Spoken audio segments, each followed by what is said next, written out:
Cito para vocês 2 casos. O primeiro de São Francisco de Sales, que foi um santo que Deus elegeu para levantar a igreja no tempo depois da Reforma Protestante. São Francisco de Sales, recorrendo à Suíça, onde os calvinistas estavam muito populares, gente, predicando o Evangelho, pregando o Evangelho, em meio a toda aquela confusão, pregava com verdade e o amor o Evangelho. E um dia perguntaram para ele qual era a postura dele em relação aos escândalos que havia na igreja naquele momento. E eram muitos escândalos. E perguntaram para esse santo o que ele disse naquela época. Para nós hoje é importante, eu queria que vocês escutassem com muita atenção. Ele disse: aqueles que cometem esse tipo de escândalos são culpáveis do equivalente espiritual a um assassinato, destruindo a fé das outras pessoas em Deus pelo seu péssimo exemplo. Mas eu estou aqui entre vocês, dizia São Francisco de Sales, para evitarem vocês um mal ainda pior.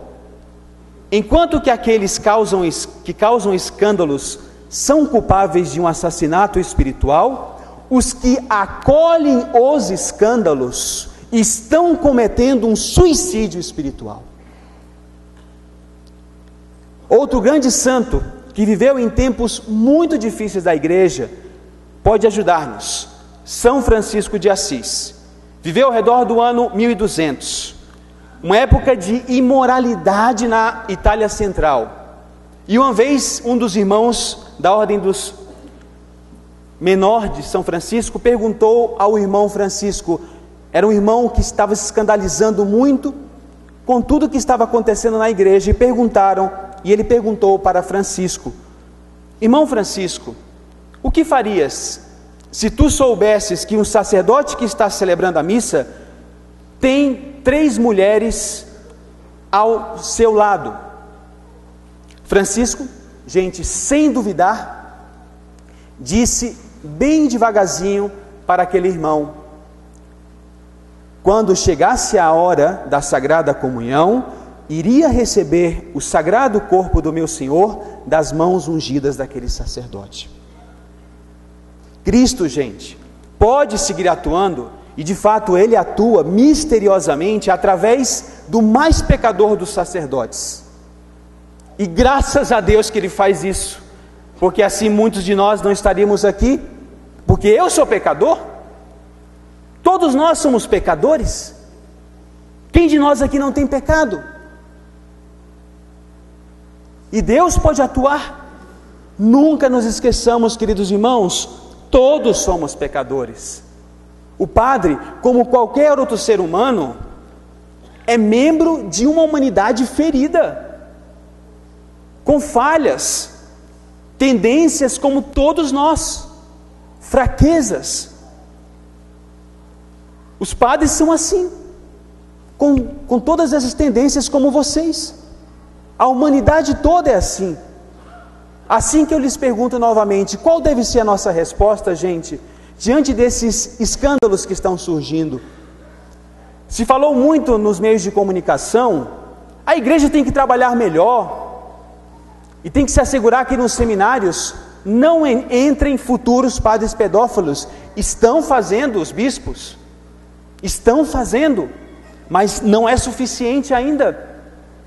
A igreja tem que atuar melhor, dizem os meios de comunicação, para que esses casos sejam reportados. A igreja está fazendo, gente, mas ainda não é suficiente. Diz a mídia: temos que fazer mais para apoiar as vítimas de tais abusos. Sim, gente, nós temos que fazer. A igreja está buscando fazer, mas ainda não é suficiente. Existe uma resposta adequada a esses terríveis escândalos? Sim, existe, queridos irmãos e irmãs. A única resposta autenticamente católica nesse momento, como São Francisco de Assis reconheceu, como São Francisco de Sales e grandes outros santos que passaram antes de nós. Sabe qual é a resposta, gente? Se chama santidade na fé. Sermos santos na fé. Na fé que nós professamos. Associar pedofilia ao celibato é pura má intenção, gente. Eu amo meu sacerdócio, amo meu celibato, amo de paixão, não quero me casar. Eu amo meu sacerdócio, gente, deixei minha noiva esperando para o casamento. Amo meu sacerdócio, eu quero viver a minha vida só para Deus. Meu tempo é dele 100%, não quero mais. Associar a pedofilia, gente, associar a pedofilia a essa condição do sacerdote é uma falácia imensa. Um pedófilo pode mascarar-se por debaixo do ministério sacerdotal, como um pedófilo pode mascarar-se de trás do casamento. É ou não é? Pode se mascarar, e talvez um desses jornalistas que estão falando todas essas coisas seja um pedófilo. E ele mesmo não joga na sua cara, não tira a sua trave. Que fique bem claro para todos nós: o celibato é um dom de Deus para a Igreja Católica. E que fique mais claro ainda que nenhum bispo, nem o Papa quer tirar o celibato. Porque os que queremos ser fiéis no nosso sacerdócio, queremos ser célibes. Queremos ser célibes. A crise, gente, que está acontecendo não é de celibato, é de fé, é de santidade. Toda crise que enfrenta a igreja é uma crise de santidade na fé. A santidade é crucial. Queria que vocês ficassem com essa frase dessa homilia: a santidade é o rosto autêntico da igreja.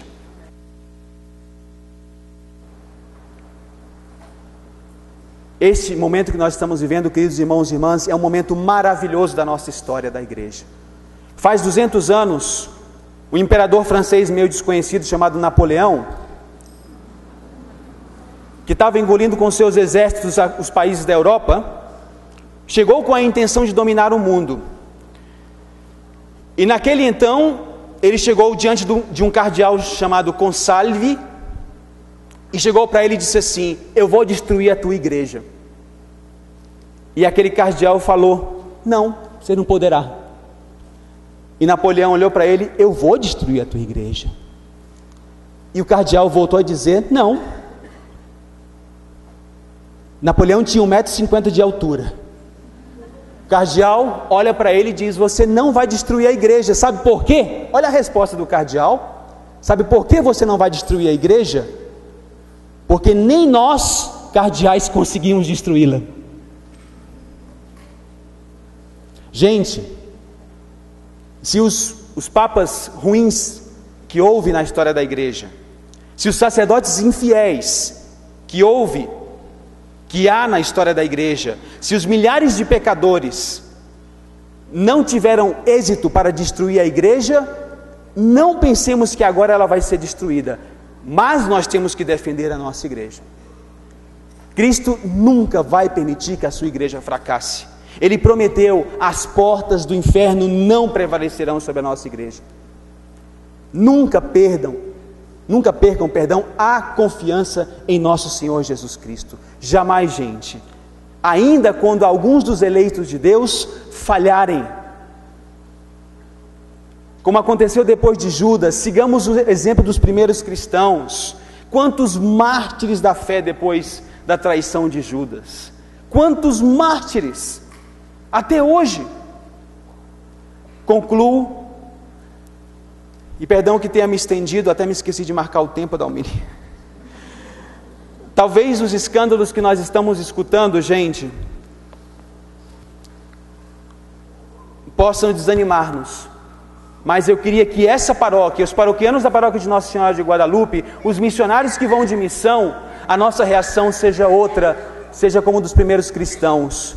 Nós digamos: eu quero ser santo, para que eu e a igreja possamos glorificar o teu nome, Senhor, como tu mereces, para que outros possam encontrar-te no amor e na salvação que eu encontrei.